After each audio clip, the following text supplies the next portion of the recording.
Empezó con un sonido que todavía no puedo olvidar. Un zumbido bajo, constante, como una luz fluorescente agonizando, y luego el clic de la cinta. Sujeto 04B, sesión 7, iniciar reproducción.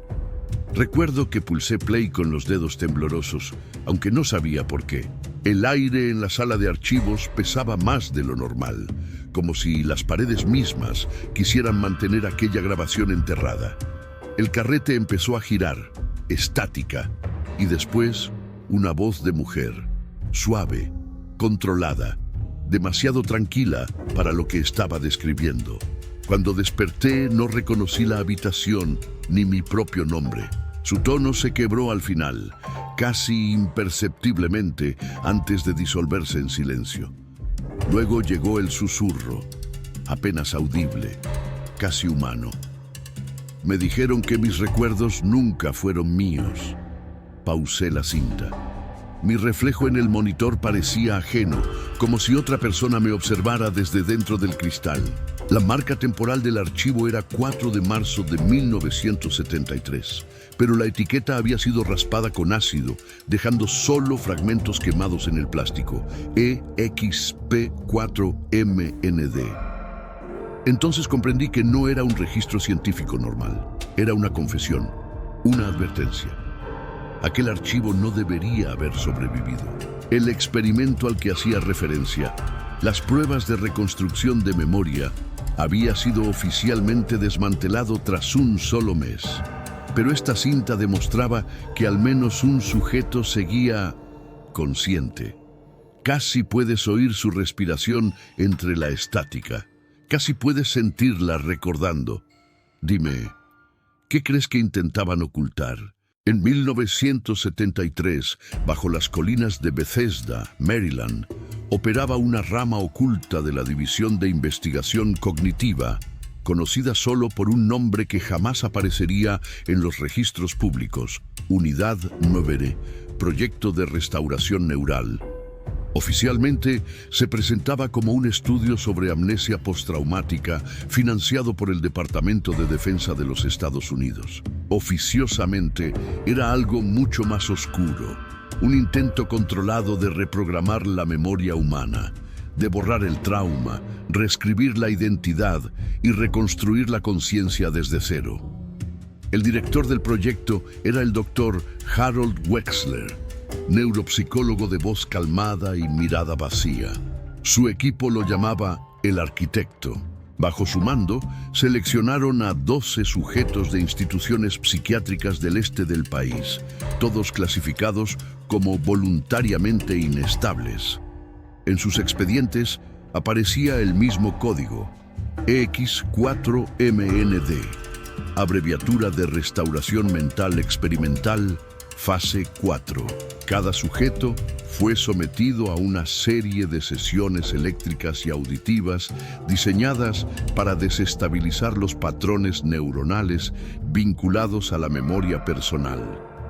Ellos lo llamaban limpieza de memoria, pero en los informes internos el término era otro: disolución neural. El procedimiento consistía en la exposición a frecuencias sonoras calibradas para interrumpir la función del hipocampo, combinadas con sedantes químicos e inducción de estados hipnagógicos. En otras palabras, intentaban borrar la identidad, una frecuencia tras otra. La primera semana fue exitosa. Los sujetos del 01 al 05 mostraron ansiedad reducida y recuerdos fragmentados de su pasado. Pero al 10º día comenzaron las anomalías. Los informes mencionan que algunos sujetos afirmaban ver versiones de sí mismos en los espejos de observación, describir acontecimientos que aún no habían ocurrido e incluso recordar órdenes que nadie les había dado. Los audios originales fueron censurados, aunque algunos fragmentos sobrevivieron. Sujeto 03A. Si borras el dolor, ¿qué queda de lo humano? Wexler. La estructura. No borramos, reconstruimos. Sujeto 03A. Entonces, ¿por qué recuerdo mi muerte? La cinta se detiene ahí. Nadie del equipo original volvió a hablar públicamente. El Dr. Wexler desapareció en junio de 1973, semanas antes del cierre oficial. El laboratorio fue sellado, su existencia negada por todas las agencias que lo financiaron. Cuando leí la transcripción clasificada por primera vez, no me pareció un documento científico, sino una confesión disfrazada de datos. En los márgenes aparecían notas escritas a mano. No reproducir la secuencia 7 en voz alta, confirmado eco de memoria. Fue entonces cuando entendí que no se trataba de un estudio, era un encubrimiento. Llamaban a la sala Teta 9, paredes blancas, una sola silla de acero, un grabador de carrete enfrentado al sujeto, como si le interrogara. Todo vibraba. El aire se mantenía a 10 grados exactos para evitar que los participantes se durmieran por completo. Debían permanecer entre la vigilia y el sueño, ese filo inestable donde la mente se vuelve editable. Cada sujeto recibía una inyección de clorpromacina y un compuesto experimental, al que los informes se referían únicamente como agente E. Provocaba una distorsión auditiva descrita por los técnicos como un océano lejano dentro del cráneo. Durante la sedación, los participantes eran expuestos a una serie de secuencias sonoras, una combinación de frecuencias bajas, voces invertidas y tonos diseñados para estimular la plasticidad neuronal. El objetivo, reescribir los patrones naturales de la memoria. Las grabaciones recuperadas décadas después describen lo ocurrido durante la sesión 4, el punto de no retorno. Grabación 1704-1973, 02:13 AM. Wexler. Bien, sujeto 04B. ¿Me escucha? 04B. Sí, pero no es su voz. Wexler. Descríbame lo que oye. 04B. Soy yo. Me oigo a mí misma. Ella me pide que recuerde algo que nunca pasó. La frecuencia aumentó. El pulso de la paciente se disparó. Sus ojos giraron hacia arriba y comenzó a reír. Una risa suave, rítmica, sincronizada con el zumbido. 04B. Me muestra habitaciones que no existen. Un pasillo. Y cada puerta lleva al mismo sitio. Dr. Wexler, ¿cuál de los dos está soñando? 3 minutos después, la mujer entró en convulsión. Sobrevivió, pero algo en su voz cambió. En las entrevistas siguientes hablaba de sí misma en tercera persona, refiriéndose a su reflejo como la otra. Cuando escuché esa cinta por primera vez, las manos me temblaron. La estática entre sus palabras no era ruido, formaba un patrón casi idéntico a un registro cerebral. Analicé el sonido en un espectrograma. Lo que apareció no fue un fallo técnico. Era otra voz, lejana, superpuesta, susurrando bajo la principal. No dejéis que me devuelvan. El equipo lo catalogó como eco artefacto Cribla 4, pero algunos empezaron a llamarlo la huella, el residuo que queda cuando la memoria se resiste a morir. A medida que avanzaban las semanas, la percepción de la sujeto 04B se fragmentaba. Aseguraba que los eventos se repetían, que el tiempo no seguía su curso. Afirmaba haber vivido las sesiones antes de que ocurrieran. 04B. Ya he oído esto antes. El sonido, las preguntas, su voz. No me está interrogando, me está recordando. Los técnicos comenzaron a perder la noción del tiempo. Los informes se contradecían, las fechas no coincidían. Incluso en salas separadas, los sujetos pronunciaban las mismas frases al mismo segundo exacto. La memoria no es un lugar al que entras, es algo que te devora. Para la tercera semana, el experimento ya no trataba de controlar la mente, trataba de contenerla. En el último calendario del laboratorio, encontré una nota escrita en lápiz rojo. Nadie sale de Teta 9 sin ser grabado. Debería haber parado ahí, pero no lo hice, porque algo en su voz me resultaba familiar, como un recuerdo que no era mío. ¿Tú habrías detenido el experimento o habrías seguido grabando? El colapso comenzó un jueves. No hubo alarmas, ni explosiones, ni gritos. Solo un cambio imperceptible en el aire. Los técnicos lo llamaron deriva de fase. Durante la sesión 9, las secuencias sonoras de supresión de trauma operaban a 132 hercios, una frecuencia considerada segura. Pero los registros muestran que la señal se triplicó sin intervención humana. Ningún operador tocó los controles. A las 02:41 de la madrugada, la sujeto 04B empezó a hablar con la voz del Dr. Wexler.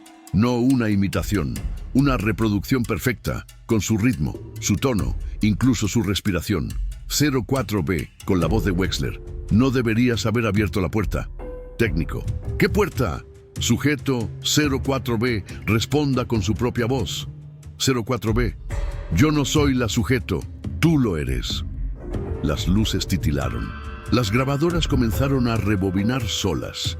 El aire olía a ozono.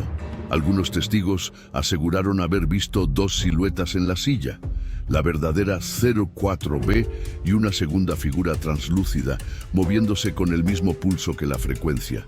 Las imágenes de seguridad fueron confiscadas, pero un solo fotograma sobrevivió. Mostraba un doble cuerpo, uno de frente, otro de perfil, susurrándose al oído. 04B, si me borras, ¿quién soñará contigo? Cuando leí esa línea tuve que detenerme. Yo había escrito esa misma frase años antes, en un cuaderno que desapareció. Pero allí estaba, fechada en 1973, en su voz, antes de que yo naciera.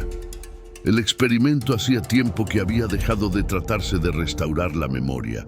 Era un circuito cerrado, una retroalimentación donde las identidades borradas buscaban nuevos cuerpos donde alojarse.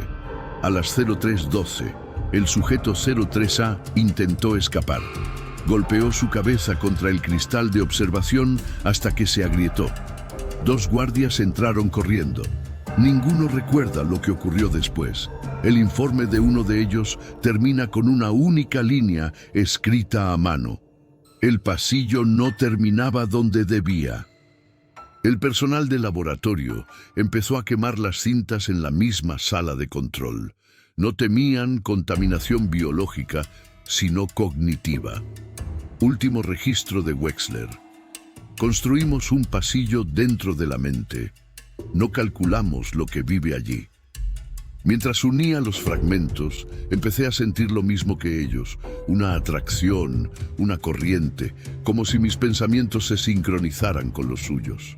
Cada palabra que leía era una puerta conocida, un eco que me esperaba. Ahora entiendo por qué intentaron borrarlo todo. El experimento no fracasó porque no pudiera eliminar recuerdos. Fracasó porque los recuerdos no querían morir. ¿Tú habrías detenido el experimento o habrías seguido grabando? El colapso comenzó un jueves. No hubo alarmas, ni explosiones, ni gritos, solo un cambio imperceptible en el aire. Los técnicos lo llamaron deriva de fase. Durante la sesión 9, las secuencias sonoras de supresión de trauma operaban a 132 hercios, una frecuencia considerada segura. Pero los registros muestran que la señal se triplicó sin intervención humana. Ningún operador tocó los controles. A las 02:41 de la madrugada, la sujeto 04B empezó a hablar con la voz del Dr. Wexler. No una imitación, una reproducción perfecta, con su ritmo, su tono, incluso su respiración. 04B, con la voz de Wexler. No deberías haber abierto la puerta. Técnico. ¿Qué puerta? Sujeto 04B, responda con su propia voz. 04B. Yo no soy la sujeto, tú lo eres. Las luces titilaron. Las grabadoras comenzaron a rebobinar solas. El aire olía a ozono. Algunos testigos aseguraron haber visto dos siluetas en la silla, la verdadera 04B y una segunda figura translúcida, moviéndose con el mismo pulso que la frecuencia. Las imágenes de seguridad fueron confiscadas, pero un solo fotograma sobrevivió. Mostraba un doble cuerpo, uno de frente, otro de perfil, susurrándose al oído. 04B, si me borras, ¿quién soñará contigo? Cuando leí esa línea tuve que detenerme. Yo había escrito esa misma frase años antes en un cuaderno que desapareció, pero allí estaba, fechada en 1973, en su voz, antes de que yo naciera. El experimento hacía tiempo que había dejado de tratarse de restaurar la memoria. Era un circuito cerrado, una retroalimentación donde las identidades borradas buscaban nuevos cuerpos donde alojarse. A las 03:12, el sujeto 03A intentó escapar. Golpeó su cabeza contra el cristal de observación hasta que se agrietó. 2 guardias entraron corriendo. Ninguno recuerda lo que ocurrió después. El informe de uno de ellos termina con una única línea escrita a mano. El pasillo no terminaba donde debía. El personal de laboratorio empezó a quemar las cintas en la misma sala de control. No temían contaminación biológica, sino cognitiva. Último registro de Wexler. Construimos un pasillo dentro de la mente. No calculamos lo que vive allí. Mientras unía los fragmentos, empecé a sentir lo mismo que ellos, una atracción, una corriente, como si mis pensamientos se sincronizaran con los suyos. Cada palabra que leía era una puerta conocida, un eco que me esperaba. Ahora entiendo por qué intentaron borrarlo todo. El experimento no fracasó porque no pudiera eliminar recuerdos, fracasó porque los recuerdos no querían morir. ¿Tú habrías detenido el experimento o habrías seguido grabando? Tras el colapso, la unidad Dome fue sellada en menos de 24 horas. El informe oficial habló de un fallo eléctrico en el sistema de contención, pero no hubo fuego, ni humo, solo silencio. Los miembros supervivientes del equipo fueron dispersados y obligados a firmar un nuevo protocolo de seguridad, bajo el nombre Proyecto Eidolon. Se les prohibía mencionar Theta 9 a los sujetos o cualquier cinta relacionada. Todo el material debía ser neutralizado. En lenguaje administrativo, eso significaba quemado. Cada carrete, cada cuaderno, cada fotografía fue incinerado bajo supervisión militar. Su objetivo no era destruir la evidencia, era borrar la historia misma. Y sin embargo, una caja escapó. En 1991, durante la limpieza de un almacén militar abandonado cerca de Fort Detrick, un equipo encontró un contenedor sellado. Dentro había objetos triviales, batas, identificaciones, fragmentos oxidados y una bolsa sellada con una tela ennegrecida. En su interior, una cinta de carrete marcada con tinta casi borrada. 04B. Sesión 7, sin editar. Y junto a ella, una grabadora portátil corroída por el tiempo. El oficial que la registró, teniente David Kearns, escribió una breve nota en su informe. Intento de reproducción. El dispositivo se activó solo. Recomiendo su eliminación inmediata. La cinta nunca volvió a aparecer en ningún inventario. Un año después del cierre, en 1974, se declaró la muerte del Dr. Harold Wexler. Accidente de tráfico, dijeron, pero las fotografías del lugar no mostraban huellas de frenado ni colisión alguna. El cuerpo de Wexler yacía a 50 metros, boca abajo, con las manos tapándole los oídos. Dr. Meyers, si el residuo auditivo se replica, debemos contener la idea, no el sonido. Dr. Renaud, contener una idea. ¿Cómo destruyes un recuerdo que ya ha aprendido a esconderse? A finales de ese año, todos los documentos de la restauración neural fueron reemplazados por un nuevo código de proyecto, Monarch. La palabra memoria desapareció de su terminología. Entre los documentos desclasificados pude ver las zonas donde intentaron borrar frases con tinta negra, pero las hendiduras del bolígrafo seguían ahí, hundidas en el papel. Una línea me persiguió durante días. El experimento no quedó contenido en los sujetos, se transmitió a los observadores y todo encajó. Si la memoria puede propagarse como un virus, basta con recordar para ser infectado. Por eso no eliminaron las cintas, eliminaron a quienes las recordaban. En el otoño de 1973, un escuadrón conocido como División H visitó los domicilios de cada técnico superviviente de Theta 9. No se volvió a saber de ellos. Las familias informaron que antes de desaparecer, todos sufrían los mismos síntomas: alucinaciones auditivas. Las pocas pertenencias recuperadas de sus casas contenían frases repetidas, grabadas en paredes y espejos. No escuches el silencio. La habitación recuerda. Nunca salimos de Theta 9. Yo tampoco debería haber escuchado aquella cinta. Lo sé ahora. Pero la curiosidad fue más fuerte que el miedo. El audio estaba degradado, sí, pero bajo el ruido se oía algo constante. Un pulso, como un latido. Lo amplifiqué. No era un latido, era una voz enterrada en el ruido. Me has encontrado otra vez. El encubrimiento no destruyó el experimento, solo lo hizo más difícil de olvidar. Ya casi no duermo. Cuando cierro los ojos, el zumbido vuelve, bajo, constante. A veces se mezcla con mi respiración, otras parece marcar el pulso del mundo. He empezado a escuchar susurros en los espacios entre los sonidos cotidianos, en el ruido del frigorífico, en el aire que se cuela por las persianas, incluso en el eco de mi propio corazón. Grabé aquel ruido una noche, solo para comprobar que no era imaginación. En la onda sonora no aparecía nada especial, solo estática. Pero al ralentizarlo, pude oírla.